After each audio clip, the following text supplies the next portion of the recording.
এই ছুটিতে বাইরে যাবেন? বেশ, তাহলে সঙ্গে নিন একটি শিষ্ট লেজ বিশিষ্ট তাগড়া জোয়ান খুব বলবান ক্ষুধায় কাতর প্যাঙ্গলিন। এই উপদেশ দিচ্ছি কেন শুনুন তবে রায় মশাই। হোটেলগুলো ভর্তি ধুলো, তার ফলে কি কাণ্ড ঘটে সেইটে খুলে বলতে চাই।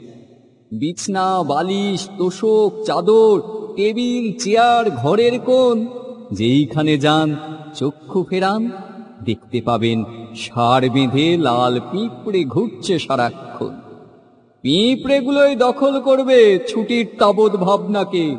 সুখ রবে না, ঘুম হবে না, আপনি খাবেন চব্যচস্য, পিঁপড়ে খাবে আপনাকে। প্যাঙ্গোলিনকে দেখবা মাত্র পিঁপড়ে কিন্তু পালিয়ে যায়। কারণ কি জানেন তা কি? প্যাঙ্গোলিন যে জিভ বাড়িয়ে সরাক করে পিঁপড়ে খায়। তাই বলি যে বাইরে গেলে প্যাঙ্গোলিনও সঙ্গে যাক। আপনি ঘুরুন, গপ্প জুড়ুন, আর ওদিকে প্যাঙ্গোলিনটি হোটেল ভর্তি পিঁপড়ে খাক।